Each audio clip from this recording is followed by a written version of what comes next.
नमस्कार, मैं हूं अंजना ओम कश्यप और ब्लैक एंड व्हाइट में आपका स्वागत है। आज सबसे पहले आपको ये बताएंगे कि अब अमेरिका के राष्ट्रपति डोनाल्ड ट्रंप ईरान पर हमला करने से क्यों कतरा रहे हैं। लगभग 1 महीने पहले जब जबरन ईरान पर युद्ध थोपने वाले डोनाल्ड ट्रंप अब बारूद की जगह सीज फायर बेच रहे हैं। कभी 5 दिन का सीज फायर, कभी 10 दिन का सीज फायर।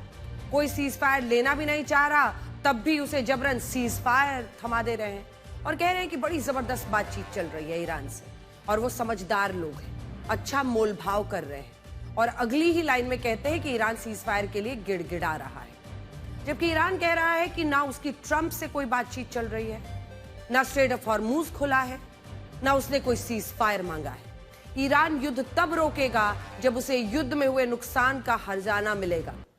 यहां तक ट्रंप के बयान से नाराज होकर ईरान ने स्ट्रेट ऑफ हॉर्मूज बिल्कुल बंद कर दिया है। बड़ी खबर यही है कि चाइना के 2 कार्गो शिप्स को भी वापस लौटना पड़ा है। ईरान ने अमेरिका को साफ चेतावनी दी है कि अगर उसने सैनिक भेजे तो ईरान के 10 लाख सैनिक तैयार बैठे हैं।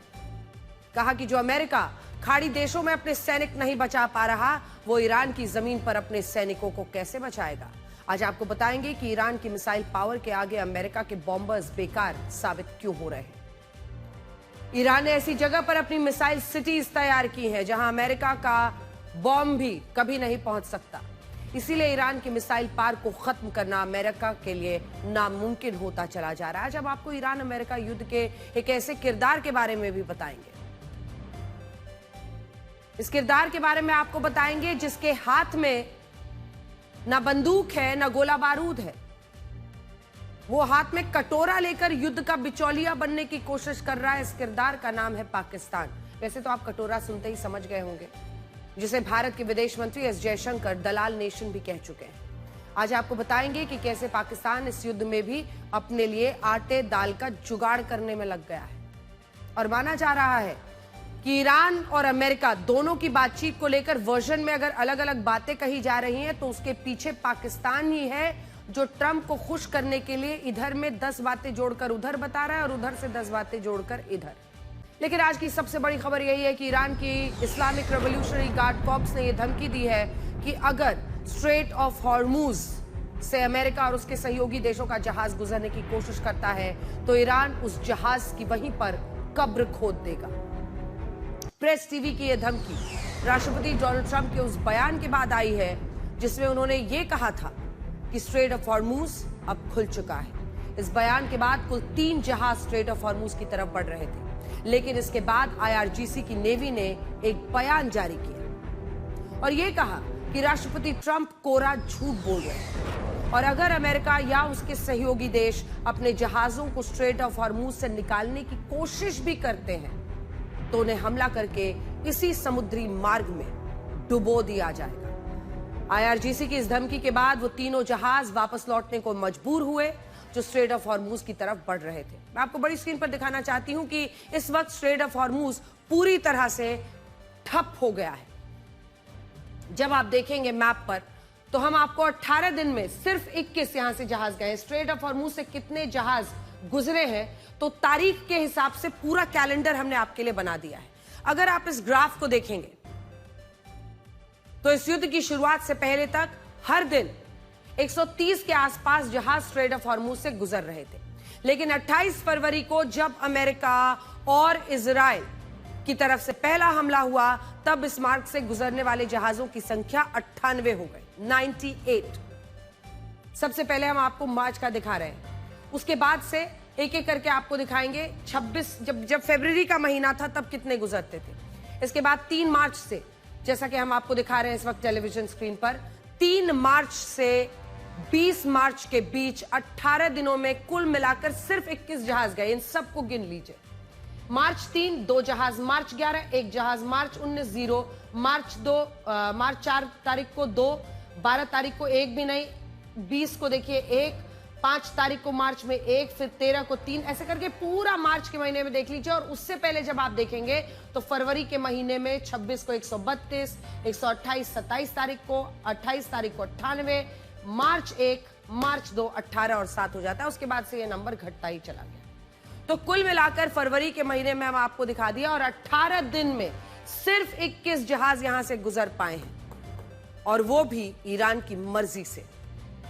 ये अपने आप में बहुत कुछ बताता है। जब आप मार्च का पूरा 21, 22, 23, 24, 25, 26 का ये नंबर देखेंगे तो इसमें ज्यादातर ऐसे जहाज हैं जो दोस्त देश बताकर ईरान जिनके जहाजों को पार करने दे रहा है। स्ट्रेट ऑफ हॉर्मूज का एक बार फिर वही इलाका जहां से ये फारस की खाड़ी से निकलकर ओमान की खाड़ी की तरफ जहाज आगे बढ़ते हैं। तो देखिए कि किस तरह से मार्च के महीने में लगातार गिरावट आती रही है, और उसके बाद से 24 मार्च को 6, 25, 26 को 4 समुद्री जहाज स्ट्रेट ऑफ हॉर्मूज से गुजरे। लेकिन अब राष्ट्रपति ट्रंप ने स्ट्रेट ऑफ हॉर्मूज के खुलने का जो दावा किया, उसके बाद IRGC ने राष्ट्रपति ट्रंप को झूठा कह दिया। इस समुद्री मार्ग को पूरी तरह ठप कर दिया है, उन्होंने दावा किया, और आज शायद इस समुद्री रास्ते से एक भी जहाज नहीं गुजरेगा। हालांकि IRGC ने कहा है कि स्ट्रेट ऑफ हॉर्मूज 5 देशों के जहाजों के लिए खुला रहेगा। इनमें भारत है, इनमें चाइना है, इनमें रशिया है, इनमें पाकिस्तान है, और इसमें इराक भी शामिल है। हालांकि द वॉल स्ट्रीट जर्नल के हवाले से एक बहुत बड़ी खबर यह आ रही है कि ईरान ने स्ट्रेट ऑफ हॉर्मूज को ठप करने के बाद पहली बार चाइना के 2 समुद्री जहाजों को भी वापस लौटा दिया है। चाइना के, रशिया और चाइना ईरान के स्ट्रेटेजिक पार्टनर्स हैं। लेकिन बात यह है कि ये दोनों जहाज आज स्ट्रेट ऑफ हॉर्मूज के पास लरक द्वीप पर पहुंच गए थे। इस दौरान दोनों जहाजों ने अपने AIS ट्रैकिंग सिस्टम से यह संदेश भी प्रसारित कराया कि उनके मालिक और चालक दल चाइना से है। लेकिन इसके बावजूद इन जहाजों को यू टर्न लेना पड़ा। आप यहां देख सकते हैं कि चाइना के ये जहाज किस रास्ते से वापस स्ट्रेट ऑफ हॉर्मूज से लौटे हैं, और ये ईरान की तरफ से अब तक का सबसे रेयर मूव माना जा रहा है। यानी यहां से इनको स्ट्रेट ऑफ हॉर्मूज से एक बार ट्रैक करके दिखा दीजिए कैमरा। यहां से वो चलते हैं, वो बताते भी हैं कि चाइना का ये विमान है और चाइना का ही दल है जो चला रहा है, लेकिन उनको स्ट्रेट ऑफ हॉर्मूज क्रॉस नहीं करने दिया जाता है और वो वापस आ रहे हैं। लेकिन आपको यह भी जानना चाहिए कि यह सवाल कई लोगों के मन में उठेगा ही कि ईरान ने चाइना के इन 2 जहाजों को आखिर कैसे रोक दिया। तो रॉयटर्स के मुताबिक ये दोनों जहाज कच्चा तेल या गैस लेकर नहीं आ रहे थे। ये कार्गो शिप्स हैं जो UAE, सऊदी अरब, कतर, कुवैत और बहरीन जैसे खाड़ी देशों में चाइना का इलेक्ट्रॉनिक्स और दूसरा सामान लेकर खाड़ी के देशों में जा रहे थे। तो ईरान इसकी इजाजत देने के लिए तैयार नहीं हुआ। अब क्योंकि ईरान ने कहा था कि उसने चाइना के लिए इस रास्ते को खुला रखा है, तो चाइना की कॉस्को शिपिंग कंपनी ने पर्शियन गल्फ में 28 फरवरी से फंसे अपने 2 जहाजों को वापस बुला लिया और यह सोचा कि ईरान इन जहाजों को स्ट्रेट ऑफ हॉर्मूज में नहीं रोकेगा। लेकिन ईरान से साफ कर दिया कि अगर चाइना का भी कोई जहाज खाड़ी देशों से आएगा तो उसे भी रोकने की कोशिश की जाएगी, और इसका मतलब यह भी हो सकता है कि ईरान खाड़ी देशों में आने वाले सामान की आवाजाही को बंद करना चाहता है।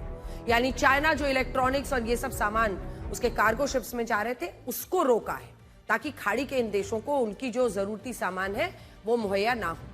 और ऐसा होने से इन खाड़ी देशों में कोई सामान नहीं आ पाएगा। ये देश दाने दाने के लिए तरस जाएंगे, और ऐसे तमाम सामानों के लिए एक तरफ ईरान अमेरिका को खुल्लम खुल्ला धमकी दे रहा है, वहीं दूसरी तरफ राष्ट्रपति ट्रंप कोई और ही कहानी सुना रहे। जब ईरान लगातार ये कह रहा है कि उसकी अमेरिका से कोई बातचीत नहीं चल रही है, तब राष्ट्रपति ट्रंप ट्रूथ सोशल पर आज एक नया ऐलान लेकर आए। उन्होंने ईरान के बिना मोहलत मांगे अपने हाफ सीज फायर को एक्सटेंड कर दिया है, 10 दिनों के लिए बढ़ा दिया है।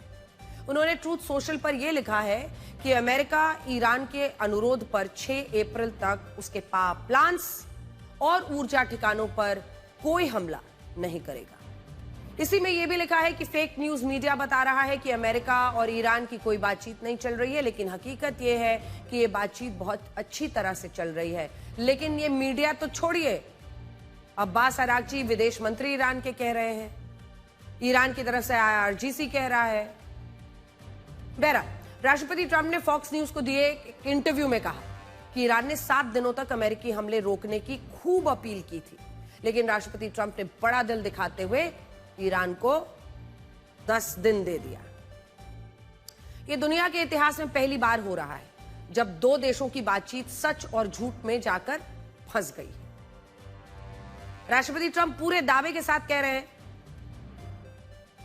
कि ईरान से अमेरिका की लगातार बातचीत चल रही है, जबकि ईरान शब्दशः ये कह रहा है कि राष्ट्रपति ट्रंप एक भ्रष्ट और झूठे नेता हैं, दुनिया को उनकी बातों में नहीं आना चाहिए, बातचीत कोई नहीं हो रही है। ईरान की संसद के स्पीकर मोहम्मद बाकर गालिबाफ, जिन्होंने अमेरिका को एक धोखेबाज देश बता दिया है, उन्होंने कहा है कि अगर राष्ट्रपति ट्रंप के मुताबिक अमेरिका की ईरान से बातचीत चल रही है तो फिर अमेरिका अपने 10,000 सैनिक, 3 बड़े युद्धपोत, 2,000 पैराट्रूपर्स को मिडिल ईस्ट के क्षेत्र में क्यों भेज रहा है। मोहम्मद बाकर गालिबाफ ये भी कह रहे हैं कि जब अमेरिका, सऊदी अरब, यूएई, कतार, कुवैत, बहरीन, ओमान, इराक जैसे देश अपने सैनिकों को सुरक्षित नहीं रख पाया, तब वो इन्हें ईरान में भेजकर कैसे बचाएगा, क्योंकि ईरान का यह दावा है कि इन तमाम देशों में जो अमेरिकी सेना थी उन सब पर उसने बड़ा प्रहार किया है, और अगर अमेरिका 10,000 सैनिक भेजेगा तो ईरान भी 10 लाख सैनिकों के साथ इनका मुकाबला करने के लिए तैयार रहेगा। ईरान ने अपनी नियमित सेना के 6.5 लाख जवान, IRGC के 2 लाख जवान और बसीज फोर्स के 1.5 लाख जवानों को अमेरिका के खिलाफ तैयार रहने के लिए कह दिया है। ईरान की सरकार यह भी कह रही है कि उसके देश के लाखों युवा इस जंग में ईरान की तरफ से लड़ना चाहते हैं और अमेरिका अपने सैनिकों को उसकी भर्ती पर भेजकर अब तक की सबसे बड़ी गलती कर रहा है, उसकी धरती पर भेजकर। देखिए, तस्वीर समझिए। ईरान ये मान रहा है कि अमेरिका दरअसल इन सैनिकों को भेजकर, इन पैराट्रूपर्स को भेजकर, अपने युद्धपोतों को भेजकर आगे के युद्ध के लिए फिलहाल सिर्फ समय बिता रहा है और इसीलिए वो आगे की तैयारी रखना चाहते हैं और उसी आगे की रणनीति पर वो अमेरिका को धमकी दे रहे हैं। हालांकि अमेरिका के विदेश मंत्री मार्को रूबियो ने स्ट्रेट ऑफ हॉर्मुज में भारी तनाव को लेकर ईरान पर तीखा हमला बोला है। कहा है कि ईरान की धमकीबाजी पूरी दुनिया को एक बहुत बड़े ऊर्जा संकट की ओर धकेल चुकी है। सुनिए मार्को रूबियो को। युद्ध उस कोहरे की तरह होता है जिसमें सच की विजिबिलिटी कम हो जाती है। यह युद्ध भी उसी का एक प्रतीक है। जब राष्ट्रपति ट्रंप ने अमेरिका के हाफ सीज फायर को अगले 10 दिनों के लिए बढ़ाया तो लोगों ने यही सोचा कि वो इस युद्ध को अब बढ़ाना नहीं चाहते। लेकिन क्या आप जानते हैं कि अमेरिका का मीडिया इस फैसले के पीछे बड़ी वजह क्या बता रहा है? अमेरिका का मीडिया लिख रहा है कि राष्ट्रपति ट्रंप का यह फैसला बॉन्ड मार्केट की वजह से आया है। अमेरिका की सरकार कर्ज लेने के लिए बॉन्ड्स जारी करती है। जब अस्थिरता का माहौल बढ़ता है तो इन बॉन्ड्स को खरीदने वाले निवेशक और देश इन्हें बेचना शुरू कर देते हैं। इससे बॉन्ड्स का मार्केट अस्थिर हो जाता है और इस अस्थिरता के कारण अमेरिका की सरकार के लिए कर्ज लेना महंगा हो जाता है। और अब भी ईरान युद्ध के कारण यही हो रहा है। तो कोई कह रहा है कि वो शेयर बाजार को संभालना चाहते थे, कोई कह रहा है कच्चे तेल की कीमतों को नीचे लाना चाहते थे, और अब ये बॉन्ड्स वाली थ्योरी। इस युद्ध की वजह से यूएस ट्रेजरी यील्ड 4.42% से बढ़कर 4.452% हो गई है। पिछले कुछ वक्त का सबसे निचला स्तर है, जिससे अमेरिका की सरकार के लिए यूएस बॉन्ड्स के कर्ज लेना महंगा हो गया है। कर्ज की ब्याज दर बढ़ गई है। अब माना जा रहा है कि अमेरिका के बॉन्ड मार्केट को अस्थिर रखने के लिए बॉन्ड मार्केट को स्थिर रखने के लिए राष्ट्रपति ट्रंप ने हाफ सीज फायर को 10 दिनों के लिए बढ़ा दिया है। हालांकि ये सारे आर्टिफिशियल तरीके हैं जिनमें कुछ वक्त के लिए तो बॉन्ड मार्केट हो, शेयर मार्केट हो, उनको उबारा जा सकता है, लेकिन सबको दिख रहा है कि आगे की युद्ध भीषण होने के पूरे आसार हैं। लंबे अंतराल पर ऐसे युद्ध सिर्फ और सिर्फ बर्बादी लेकर आते हैं और इस तरह की आर्टिफिशियल कोशिशों से कुछ नहीं बदलता है। अब जिनीवा में ईरान के राजदूत अली बहरीनी की ये चेतावनी सुनिए, जिन्होंने ये कहा है कि ईरान किसी भी स्थिति से निपटने के लिए तैयार है और अगर अमेरिका ने ग्राउंड इन्वेजन करने की कोशिश की तो ये उसकी सबसे बड़ी गलती होगी। आज जब पूरी दुनिया अमेरिका को ललकारने वाले ईरान की हिम्मत देखकर हैरान हो रही है, तब इस तस्वीर की भी जरूर चर्चा होनी चाहिए। तस्वीर दिखाइए। यह तस्वीर उस बच्ची की है जो ईरान के बंदर अब्बास में हुए हवाई हमलों के बाद भी एक बीच के पास झूला झूल रही थी और ये बता रही थी कि यह युद्ध उसके हौसले और उसके बचपन को निगल नहीं सकता। देखिए, शुक्रवार की सुबह जब अधिकतर लोग सो रहे थे तब इजराइल का तेल अवीव शहर सायरन की आवाज से गूंज रहा था और वहां ईरान की मिसाइलें इजराइल के आसमान को चीर कर नीचे आ रही थी और इससे यह भी पता चल रहा था कि ईरान ने इजराइल पर हमले अब बढ़ा दिए हैं। और आज बार बार यही सवाल पूछा जा रहा है कि क्या इजराइल और अमेरिका ने ईरान की ताकत को आंकने में चूक कर दी है।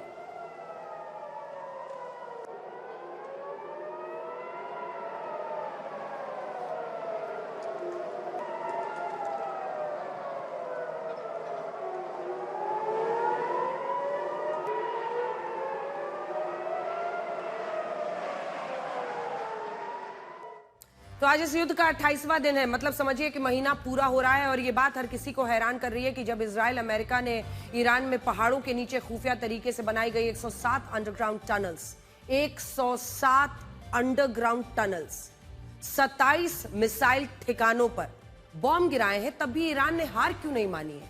भाई उनकी मिसाइल कैपेबिलिटी खत्म क्यों नहीं हो रही है? वो कैसे लगातार ऐसे जबरदस्त हमले कर पा रहा है? और आज हर तरफ यही सवाल पूछा जा रहा है।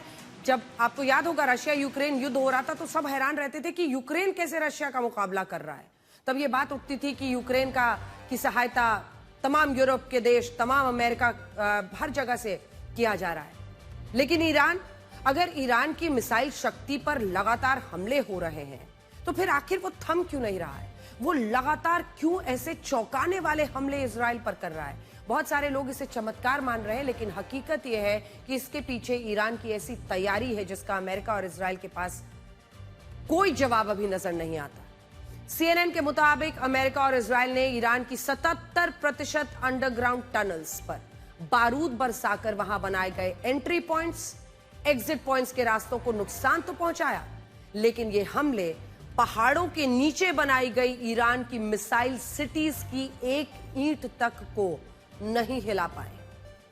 उल्टा ईरान ने एक ऐसा सिस्टम बनाया जिससे इन अंडरग्राउंड टनल्स के बाहरी ढांचे को हुए नुकसान को हमले के 48 घंटों के अंदर ही सही कर लिया गया है। और यह हम अमेरिकन मीडिया के हवाले से ही बता रहे हैं। इस पर इजराइल के अल्मा रिसर्च इंस्टीट्यूट ने भी एक रिपोर्ट जारी की है और यह बताया है कि अब तक इजराइल और अमेरिका ने ईरान के जितने भी मिसाइल ठिकानों पर हमले किए उसका कोई बड़ा नुकसान नहीं हुआ, बड़ा असर नहीं हुआ, बल्कि उसने रिपेयर का काम भी कर लिया है। अब तक मॉडर्न वॉर टेक्नोलॉजी में अमेरिका को सबसे आगे माना जाता था और किसी ने नहीं सोचा था कि ईरान उसका मुकाबला कर सकता है। 1 दिन, 2 दिन, अच्छा 1 सप्ताह युद्ध चलेगा, अच्छा 10 दिन में खत्म होगा, अच्छा 15 दिन, अच्छा 2 सप्ताह हो गए, 1 महीना हो गया, ईरान अब भी हमले कर रहा है और इजराइल में जबरदस्त हमले कर रहा है। अमेरिका का 1 साल का रक्षा बजट जानते हैं कितना है? $961 बिलियन। और ये पैसा, इस नंबर को याद कर लीजिए, $961 बिलियन है अमेरिका का रक्षा बजट। और यह भी याद कर लीजिए कि यह पैसा ईरान के 104 साल के रक्षा बजट के बराबर है। यानी ईरान का 104 साल का रक्षा बजट इकट्ठा कर दीजिए, उतना पैसा अमेरिका 1 साल में खर्च कर देता है। ये आंकड़े कहते हैं कि ईरान का अमेरिका से कोई मुकाबला ही नहीं है और यही सोचकर शायद राष्ट्रपति ट्रंप ने इस युद्ध को शुरू भी किया होगा। लेकिन अब ईरान की तैयारी बता रही है कि भले उसका रक्षा बजट कम हो, लेकिन मॉडर्न वॉर टेक्नोलॉजी में उसका कोई जवाब नहीं, जिसके बारे में अमेरिका सोच नहीं सकता, ईरान वो करके बैठा है। ईरान के नक्शे में एक प्रांत है जिसे यज़्द कहते हैं। इस प्रांत में शिरकू नाम की पहाड़ियां हैं जो कुदरती रूप से ग्रेनाइट से बनी है। ग्रेनाइट वही पत्थर होता है जो बहुत सख्त, बहुत घना होता है। वो बारूद के भी शॉक वेव्स को आसानी से सोख लेता है, उसे ज्यादा अंदर तक फैलने नहीं देता है। अब आज से लगभग 40 साल पहले जब ईरान को यह बात पता चली तो उसने ग्रेनाइट के इन्हीं पहाड़ों के नीचे मिसाइलों के बड़े बड़े शहर बनाने का फैसला किया, मिसाइल सिटीज। यह भी तय हुआ कि ये शहर 500 मीटर नीचे बनाए जाएंगे, 500 मीटर नीचे, ताकि बड़े बड़े हमले में भी इन अंडरग्राउंड शहरों को अंदर से कोई नुकसान ना पहुंचे। ईरान ने कई सालों की मेहनत से ये मिसाइल सिटीज बनाई। इनमें रेल की पटरियों का ऐसा जाल बिछाया जिससे अंदर ही अंदर मिसाइलों को एक जगह से दूसरी जगह भेजा जा सके। ऐसी स्टोरेज फैसिलिटी बनाई गई कि हजारों मिसाइलों को सुरक्षित रखा जा सके और अमेरिका का बंकर बस्टर बॉम्ब भी इनके सामने सुतली बॉम्ब बनकर रह जाए। और ऐसा ही हो रहा है। आपको याद होगा 6 महीने पहले भी ऐसे ही अटैक किया था और डोनाल्ड ट्रंप ने दावा किया था कि we have obliterated the nuclear sites of Iran, यानी हमने बिल्कुल मिटा दिया है न्यूक्लियर साइट्स को ईरान से। लेकिन फिर कौन सा न्यूक्लियर डर था, खतरा था जिसकी वजह से यह अटैक किया? क्योंकि कुछ भी नष्ट नहीं हो पाया। अमेरिका के पास जो बंकर बस्टर बॉम्ब्स है वो जमीन या पहाड़ की सतह से 40 से 60 मीटर नीचे ही हमला कर सकते हैं, और यहां तो 500 मीटर नीचे। ईरान के यज़्द में मिसाइल ठिकाने 500 मीटर नीचे बनाए गए हैं और ये ग्रेनाइट के पहाड़ों के अंदर मौजूद है, इसलिए अमेरिका चाह कर भी इन तक पहुंच नहीं सकता। सोचिए ईरान ने कितना दिमाग लगाया, कितने सालों से इस पर काम किया। उसने एक जगह की जियोलॉजी और उसकी बनावट को समझकर ऐसी अंडरग्राउंड टनल्स बना दी कि आज ईरान के मिसाइल ठिकानों को चाहकर सुपर पावर अमेरिका खत्म नहीं कर पा रहा है।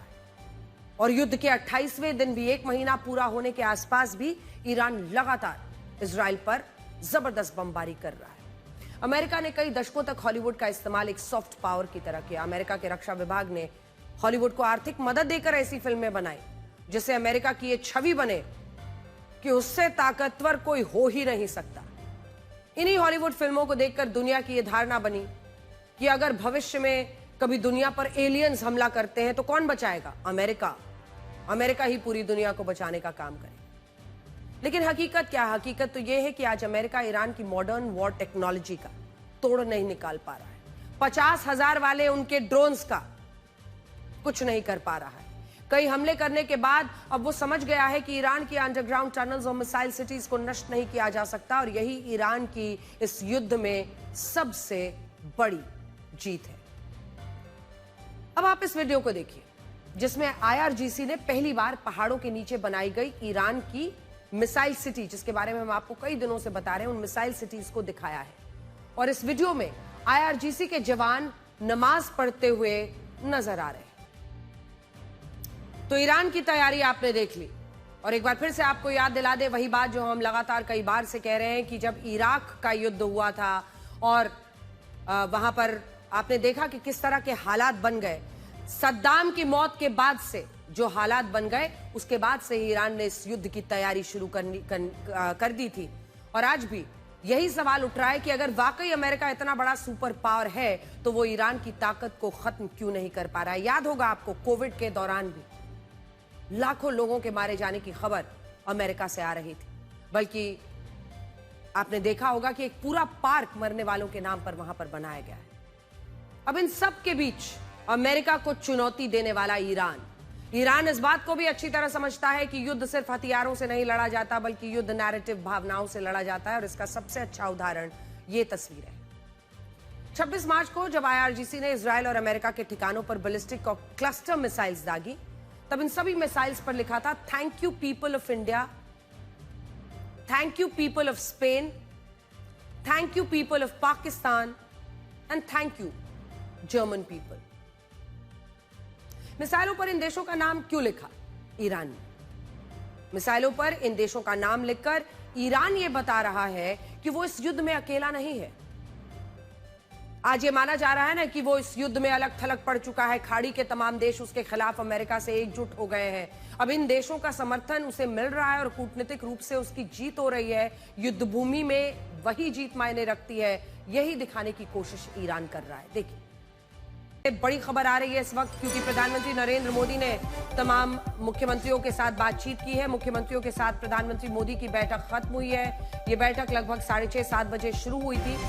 तो युद्ध से पैदा हुए संकट पर प्रधानमंत्री और मुख्यमंत्रियों की मीटिंग खत्म हुई है, जिसमें किस तरह से आगे के लिए करीब 2.5 घंटे ये बैठक चली है, जिसमें किस तरह से आगे के लिए भारत रास्ता तय करे। तमाम राज्यों की तैयारियों पर बैठक में लंबी चर्चा हुई। आखिर किस राज्यों को किस तरह से निपटना है, क्योंकि आपने देखा होगा कई जगहों पर LPG को लेकर अलग अलग जो कतारों की तस्वीरें आई हैं कि लोग क्यू में खड़े हैं, इन सब पर चर्चा हुई है। और आज सवाल यही है कि कैसे आम लोगों की जिंदगी तक कम से कम असर इस युद्ध का हो, उसी पर रणनीति बनाने के लिए PM और CM की ये बैठक चल रही थी। इस युद्ध में बार बार उस 440 किलोग्राम यूरेनियम का जिक्र हो रहा है जिसे ईरान 60% तक एनरिच कर चुका है, 60 या 65%। इजराइल और अमेरिका का आरोप है कि अगर ये यूरेनियम 90% तक एनरिच हो जाता तो ईरान इससे कम से कम 11 परमाणु हथियार बना लेगा। और इसी आधार पर अमेरिका इस युद्ध को सही भी ठहरा रहा है। लेकिन क्या आप इस बात पर विश्वास करेंगे कि ईरान कभी परमाणु हथियार बनाना ही नहीं चाहता था? ऐसा दावा ईरान कर रहा है। ईरान के पूर्व सुप्रीम लीडर अयतुल्लाह खामेनी ने तो यह कहा था कि परमाणु हथियार इस्लाम धर्म में हराम है और ईरान को परमाणु हथियारों की कोई आवश्यकता नहीं है। अटलांटिक काउंसिल की रिपोर्ट के मुताबिक साल 2004 में जब हसन रूहानी ईरान की तरफ से न्यूक्लियर डील को लेकर बातचीत कर रहे थे, तब उन्होंने पूरी दुनिया को यह बताया था कि अयतुल्लाह अली खामनेई ने परमाणु हथियारों के खिलाफ एक फतवा जारी किया है। यह फतवा मौखिक रूप से जारी हुआ था उनके मुताबिक, जिसमें अयतुल्लाह अली खामनेई ने कहा था कि एक इस्लामिक देश परमाणु हथियार का इस्तेमाल कभी नहीं कर सकता। ईरान की कई किताबें, आधिकारिक दस्तावेजों और यहां तक कि पश्चिमी मीडिया ने भी अपनी कई रिपोर्ट्स में इस बात को दोहराया कि ईरान परमाणु शक्ति नहीं बनना चाहता। ईरान इंटरनेशनल के मुताबिक साल 2010 में अयतुल्लाह अली खामनेई ने सार्वजनिक मंच से इसका ऐलान भी किया था, जिससे यह पता चलता है कि ईरान को कभी परमाणु हथियार बनना ही नहीं चाहता था। उसने अपना न्यूक्लियर प्रोग्राम तब शुरू किया जब कई कोशिशों के बाद भी अमेरिका ने ईरान पर लगाए गए प्रतिबंधों को वापस नहीं लिया। ईरान के शीर्ष नेतृत्व, टॉप लीडरशिप और आईआरजीसी को यही लगा कि अगर इन प्रतिबंधों को हटवाना है तो इसके लिए कुछ ऐसा करना होगा जिससे अमेरिका पर दबाव बनाया जा सके। यही सोचकर ईरान ने अपने न्यूक्लियर प्रोग्राम को आगे बढ़ाया और यूरेनियम के एनरिचमेंट की कोशिशें शुरू कर दी। इससे ईरान जो चाहता था वो हुआ भी। जो अमेरिका ईरान से बातचीत करने को भी तैयार नहीं था, वो ईरान के न्यूक्लियर प्रोग्राम की खबरें सुनकर उससे नए सिरे से चर्चा करने के लिए तैयार हो गया। यानी कुल मिलाकर अगर आप देखें तो इस खबर का यही अर्थ निकलता है कि ईरान ये कहता था कि हम न्यूक्लियर पावर का इस्तेमाल नहीं करना चाहते, लेकिन हम न्यूक्लियर पावर बना रहे हैं सिर्फ इसलिए ताकि वो डेटरेंस के लिए हमारे साथ काम आए, कोई हम पर हमला ना करे, अमेरिका भी हमसे बात करने को मजबूर हो। साल 2015 में जब अमेरिका ने ईरान के साथ एक न्यूक्लियर डील की, तब ईरान ने बिना वाद विवाद के इसे अपनी मंजूरी दे दी। और मंजूरी इसलिए दी क्योंकि ईरान का मकसद ही यही था कि अमेरिका उस पर लगाए गए सभी प्रतिबंधों को, सैंक्शंस को हटाए और बदले में ईरान अपने न्यूक्लियर प्रोग्राम को सीमित कर ले। इस समझौते को joint comprehensive plan of action कहा गया। साल 2016 में इसे लागू भी कर दिया गया। इस बातचीत में अमेरिका के अलावा कई देश थे, China, France, Russia, Britain, Germany. अब ईरान जो चाहता था वो उसे अमेरिका से मिल गया था। उसने अपने परमाणु कार्यक्रम को सीमित कर लिया था। लेकिन इसके बाद डोनाल्ड ट्रंप अमेरिका के राष्ट्रपति बने। साल 2018 में उन्होंने ईरान के साथ इस समझौते को रद्द कर दिया। ईरान पर फिर से कड़े प्रतिबंध लगा दिए। इससे ईरान के लिए एक बार फिर से अपना कच्चा तेल बेचना मुश्किल हो गया। वो आर्थिक कंगाली की तरफ जाने लगा। राष्ट्रपति ट्रंप ने इस समझौते को खत्म किया तो ईरान ने फिर से अपने परमाणु कार्यक्रम का लिवरेज लेने की कोशिश की। ईरान ने यूरेनियम को तेजी से एनरिच करना शुरू कर दिया।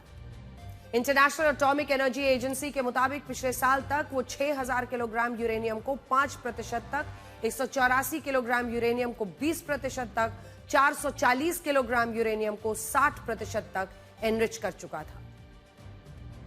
अब ईरान का यह परमाणु कार्यक्रम तेजी से आगे बढ़ रहा था तो अमेरिका एक बार फिर उससे बातचीत करने के लिए आया और ईरान भी इसी का इंतजार कर रहा था, क्योंकि न्यूक्लियर एनर्जी के जरिए वो बार बार अमेरिका का हाथ अमेटने की कोशिश कर रहा था। वो अंत में यही चाहता है कि उसके ऊपर लगे हुए प्रतिबंध खत्म हो, सैंक्शंस खत्म हो। इस युद्ध की शुरुआत से पहले तक जिनीवा में अमेरिका और ईरान की डील पक्की मारी जा रही थी और ईरान का कहना है कि वो अमेरिकी प्रतिबंधों को हटाने के लिए उसकी कुछ शर्तें मानने के लिए तैयार भी हो चुका था। लेकिन इसके बावजूद अमेरिका ने इजराइल के साथ मिलकर उस पर हमला किया। अयतुल्लाह खामेनेई, उनके परिवार के लोगों के साथ ईरान की टॉप लीडरशिप सबको खत्म कर दिया। यह पूरी कहानी बताती है कि ईरान को परमाणु हथियार नहीं बनाने थे, लेकिन वो अमेरिका के प्रतिबंध हटाने के लिए अपने परमाणु कार्यक्रम को एक दबाव की तरह इस्तेमाल कर रहा था, लेवरेज की तरह इस्तेमाल कर रहा था। लेकिन यह खतरा तो विश्व के सामने था ही कि अगर ईरान परमाणु हथियार बना लेता है, ऐसे में क्या वो इसका गलत इस्तेमाल करेगा। लेकिन आखिर में सब कुछ खराब हो गया। आज अमेरिका और ईरान इस युद्ध को लड़ रहे हैं और इस युद्ध के कारण पूरी दुनिया कच्चे तेल, नेचुरल गैस के संकट से जूझना पड़ रहा है। एक बड़ी आर्थिक मंदी आने का भी दौर शुरू हो सकता है। खतरा तो मंडरा ही रहा है। हाल ही में ईरान के सुप्रीम लीडर के प्रतिनिधि अब्दुल मजीद हकीम इलाही ने खुद ये कहा था कि ईरान अब भी परमाणु हथियार को हराम मानता है और उसने कभी ये नहीं चाहा कि ईरान एक परमाणु शक्ति बने। लेकिन अमेरिका ने इसके बावजूद उसके खिलाफ युद्ध छेड़ा, जो ईरान के मुताबिक दुनिया के दोहरे मापदंडों को भी दिखाता है। सुनिए। According to the fatwa of Supreme Leader of Islamic Republic of Iran, Ayatollah Imam Khamenei, Iran never wants to have nuclear weapons. Why? Because it is haram. But Iran at the same time wants to have nuclear peaceful power for some social and humanity treatment. They are looking for that one. And never they want to have nuclear weapons. But unfortunately, there is double standard. Some international organizations issued a lot of sanction against Iran, and they have a lot of supervision over nuclear weapon power of Iran, but some other countries, they have it, and they used it, and they say nothing towards them.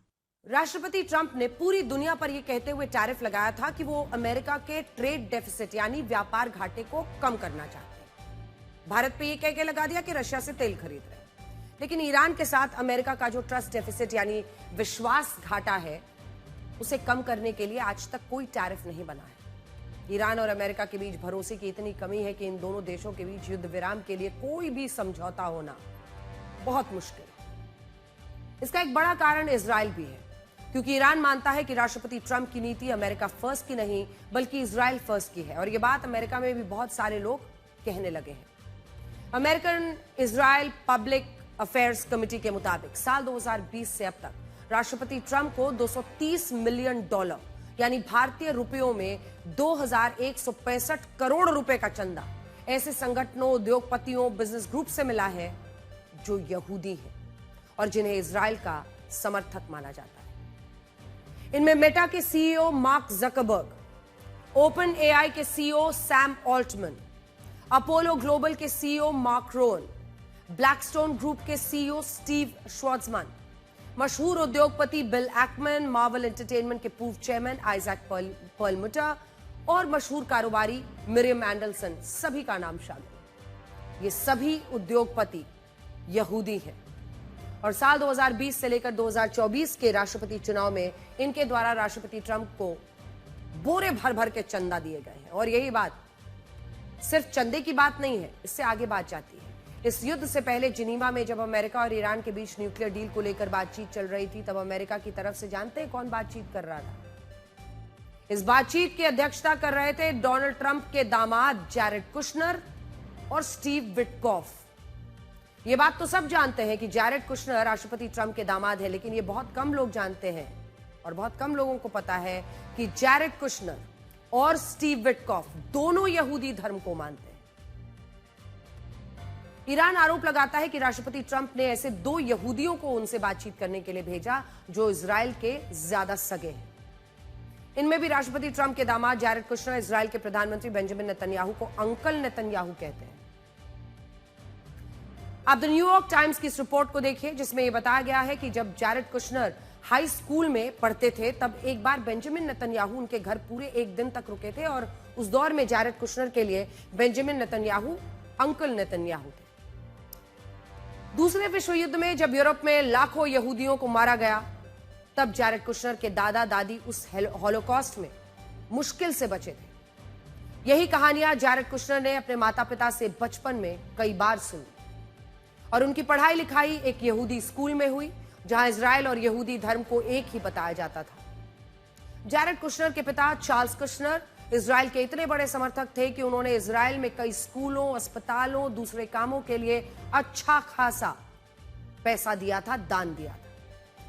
जब Jared Kushner की शादी राष्ट्रपति Trump की बेटी Ivanka Trump से हुई, तब Ivanka Trump भी धर्म परिवर्तन करके यहूदी बन गई और यही वो सारे कारण हैं जिनकी वजह से ईरान राष्ट्रपति ट्रंप पर भरोसा नहीं करता।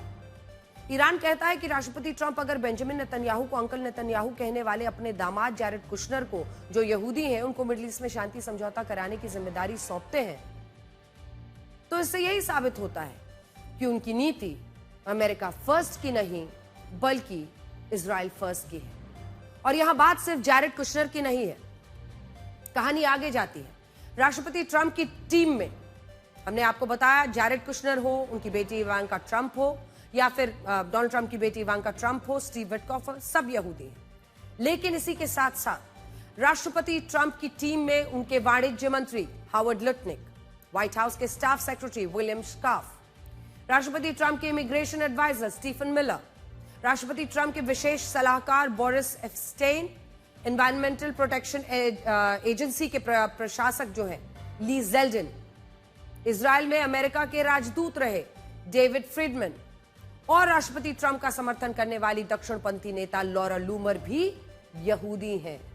और यही कारण है कि राष्ट्रपति ट्रंप पर यह आरोप लगते हैं कि उनके फैसलों को इजराइल बहुत प्रभावित करता है। We have to get the people of our country, of this country, to love Israel more. I have to tell you that. We have to do it. We have to get them to love Israel more, because you have people that are Jewish people, that are great people. They don't love Israel enough. You know that. You know that. We're going to take back our country, and we're going to make Israel great again. As President of the United States, I will always support Jewish Americans, and I will always be a friend and a champion to the Jewish people. I have been. But it's very simple. Joe Biden betrayed America and betrayed Israel. But as your president, I will stand with Israel 100%. We have to. We have to. I was also proud to be the best friend Israel has ever had in the White House by far.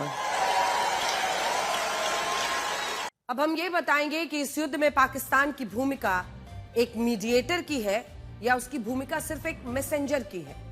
Mediator वो होता है जो दो विरोधी देशों को बातचीत की टेबल पर साथ लेकर आता है, उनके बीच मध्यस्थता कराता है। मध्यस्थता यानी मीडिएशन, और विवाद को निपटाने की कोशिश करता है, दोनों को आमने सामने बिठा देता है। भाई बात कीजिए, हम साथ में हैं, हम दोनों तरफ की बात सुन रहे हैं और चर्चा करा रहे हैं। जबकि मैसेंजर कौन होता है? यहां से संदेश उठाया, वहां पर संदेश दिया, फिर वहां से संदेश लिया और यहां पर संदेश दिया, यानी संदेश पहुंचाने का काम करता है और बाकी उसकी कोई भूमिका नहीं होती। इस युद्ध में भी पाकिस्तान की भूमिका एक मैसेंजर की है, यहां से वहां, वहां से यहां। जो अमेरिका का संदेश ईरान को पहुंचा रहा है, ईरान का संदेश अमेरिका को पहुंचा रहा है। अब हम आपको बड़ी बात बताने वाले हैं। जो लोग इससे मध्यस्थता कह रहे हैं वो पाकिस्तान की भूमिका को बढ़ा चढ़ाकर पेश करना चाहते हैं। हकीकत तो यह है कि ईरान पाकिस्तान पर ज्यादा विश्वास करता नहीं। वो अच्छी तरह जानता है कि पाकिस्तान सऊदी अरब और अमेरिका के ज्यादा करीब है, जिनकी ईरान से कट्टर दुश्मनी है। पाकिस्तान इस पूरी कहानी में इसलिए आ पाया क्योंकि इजराइल अली लारीजानी के बाद ईरान के विदेश मंत्री अब्बास अरागची और ईरान की संसद के स्पीकर मोहम्मद बाकर गालिबाफ को जान से मारना चाहता था। ये वॉल स्ट्रीट जर्नल के हवाले से हम आपको बता रहे हैं। द वॉल स्ट्रीट जर्नल के मुताबिक इजराइल के पास ईरान के इन दोनों नेताओं के ठिकानों की सटीक लोकेशन थी। मोसाद और इजराइल की वायुसेना ने इन दोनों ही नेताओं को खत्म करने की योजना भी बना ली थी, लेकिन इसी के बाद पाकिस्तान इस खेल में आया। पाकिस्तान की तरफ से फील्ड मार्शल असम मुनीर ने 22 मार्च को राष्ट्रपति ट्रंप को फोन किया। यह वॉल स्ट्रीट जर्नल के हवाले से हम आपको बता रहे हैं। तो मुनीर ने फोन किया और यह कहा कि अमेरिका किसी भी तरह इजराइल को इस बात के लिए तैयार कर ले कि वो अब्बास अरागची और मोहम्मद बाकर गालिबाफ को जान से नहीं मारेगा। अमेरिका के कहने पर जब इजराइल ने अपनी हिट लिस्ट से इन दोनों नेताओं के नाम निकाल दिए, वॉल स्ट्रीट जर्नल के मुताबिक, तो ईरान का पाकिस्तान पर थोड़ा भरोसा बना। इसके अगले दिन 23 मार्च को पाकिस्तान के प्रधानमंत्री शहबाज शरीफ ने ईरान के राष्ट्रपति मसूद पेजेश्कियान को फोन किया। खुद पाकिस्तान की सरकार ने यह बताया कि राष्ट्रपति मसूद पेजेश्कियान और प्रधानमंत्री शहबाज शरीफ की फोन पर बातचीत हुई है। इसी बातचीत के कुछ देर बाद 23 मार्च को राष्ट्रपति ट्रंप ने पहली बार यह ऐलान किया कि अमेरिका अगले 5 दिनों तक ईरान के ऊर्जा ठिकानों पर हमले नहीं करेगा। इससे यह तो स्पष्ट हो गया कि पाकिस्तान ईरान और अमेरिका के बीच एक मैसेंजर की भूमिका निभा रहा है, इधर का उधर, उधर का इधर। लेकिन यहां यह सवाल भी उठा कि क्या इस भूमिका में पाकिस्तान मैसेंजर बनकर कोई खेल तो नहीं खेल रहा? अब आ रही है असली बात। आपको याद होगा 23 मार्च को जब राष्ट्रपति ट्रंप ने हाफ सीज फायर का ऐलान किया था, तब क्या कहा था? कहा था कि ईरान से अमेरिका की अच्छी और उपयोगी बातचीत चल रही है। अब द वॉल स्ट्रीट जर्नल की रिपोर्ट कहती है कि अमेरिका और ईरान की सीधी बातचीत अब तक हुई ही नहीं है। जो भी संदेश इधर उधर हुए हैं, बीच में पाकिस्तान है। इससे यह सवाल उठता है कि क्या पाकिस्तान ने राष्ट्रपति ट्रंप की नजरों में हीरो बनने के लिए यह झूठ बोल दिया कि ईरान बातचीत के लिए तैयार हो गया है, या ईरान भी इस युद्ध को जल्द ही जल्द खत्म कराना चाहता है? ऐसा होने की संभावना इसलिए ज्यादा है क्योंकि जब दो पक्ष सीधे आपस में बातचीत नहीं करते, तब मैसेंजर की भूमिका बहुत महत्वपूर्ण हो जाती है। जैसे इस मामले में मैसेंजर पाकिस्तान है, इसलिए पाकिस्तान ईरान की सुनकर अमेरिका को क्या बता रहा है, वो ईरान के हवाले से अमेरिका को क्या कह रहा है, और अमेरिका की सुनकर फिर ईरान को क्या जोड़ तोड़ कर बता रहा है, ये बहुत मायने रखता है। ये दोनों देश वही करेंगे जो ये पाकिस्तान से सुनेंगे। अब पाकिस्तान के मौजूदा प्रधानमंत्री शहबाज शरीफ पहले दिन से राष्ट्रपति ट्रंप की चापलूसी में लगे हैं। आप सब जानते हैं कि जब कोई किसी की चापलूसी करता है तो वो उसके सामने वही कहने की कोशिश करता है जो सामने वाला उससे सुनना चाहता है, और पाकिस्तान को तो इसमें पीएचडी है। जैसे इस मामले में जब 23 मार्च को शहबाज शरीफ ने ईरान के राष्ट्रपति मसूद पेजेश्कियान से फोन पर बात की और इसके बाद राष्ट्रपति ट्रंप ने 5 दिन का हाफ सीज फायर तो लगा दिया, उस दिन राष्ट्रपति ट्रंप क्या सुनना चाहते होंगे? यही सुनना चाहते होंगे कि ईरान बातचीत के लिए गिड़गिड़ा रहा है और इस हाथ में, इस युद्ध में जो अपर हैंड है वो अमेरिका का है, अमेरिका से डर रहा है ईरान। और हो सकता है कि शहबाज शरीफ ने भी चापलूसी के चक्कर में ऐसा कुछ कहा हो जिससे राष्ट्रपति ट्रंप बार बार ये कह रहे हैं कि ईरान तो बातचीत के लिए मरा जा रहा है, बातचीत के लिए गिड़गिड़ा रहा है और अमेरिका इस युद्ध को जीत चुका है, जबकि दरअसल माना जा रहा है कि यह शहबाज शरीफ का खेल था। डोनाल्ड ट्रंप को खुश करने के लिए वो बता रहे थे कि ईरान गिड़गिड़ा रहा है। ऐसा होने की आशंका इसलिए भी ज्यादा है क्योंकि अब राष्ट्रपति ट्रंप ये कह रहे हैं कि ईरान के जो नेता अमेरिका से बातचीत कर रहे हैं वो इसलिए अपना नाम बाहर नहीं आने देना चाहते क्योंकि उन्हें ईरान में अपनी मौत का डर है और अमेरिका और इजराइल भी उन्हें मार सकते हैं।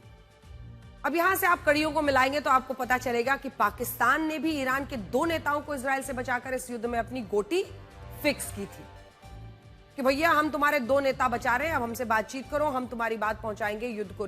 हो सकता है कि राष्ट्रपति ट्रंप ने जब पाकिस्तान से पूछा हो कि ईरान बातचीत के दावे को स्वीकार क्यों नहीं कर रहा है, तो पाकिस्तान ने यह कह दिया हो कि ईरान के नेताओं को अपनी मौत का डर है और इसी मौत के डर से वो खुलकर बातचीत के दावे को नहीं मान सकते हैं। पाकिस्तान अमेरिका को क्या बता रहा है और अमेरिका से सुनकर ईरान को क्या बता रहा है, यहीं पर सारा खेल उलझा हुआ है और पूरी दुनिया लगी हुई है इस घन चक्कर में कि भाई अमेरिका तो कह रहा है, डोनाल्ड ट्रंप कह रहे हैं कि बड़ी अच्छी बातचीत चल रही है, ईरान मना कर रहा है। तो इधर की उधर करने में पाकिस्तान ने पूरा खेल ही बिगाड़ दिया है। हमें लगता है कि उसी खेल में इस बातचीत की पूरी कहानी अब अटकी हुई है। And I tell you, we're winning so big, nobody's ever seen anything like we're doing in the Middle East with Iran. And they are negotiating, by the way, and they want to make a deal so badly, but they're afraid to say it because they figure they'll be killed by their own people. They're also afraid they'll be killed by us. There's never been a head of a country that wanted that job less than being the head of Iran.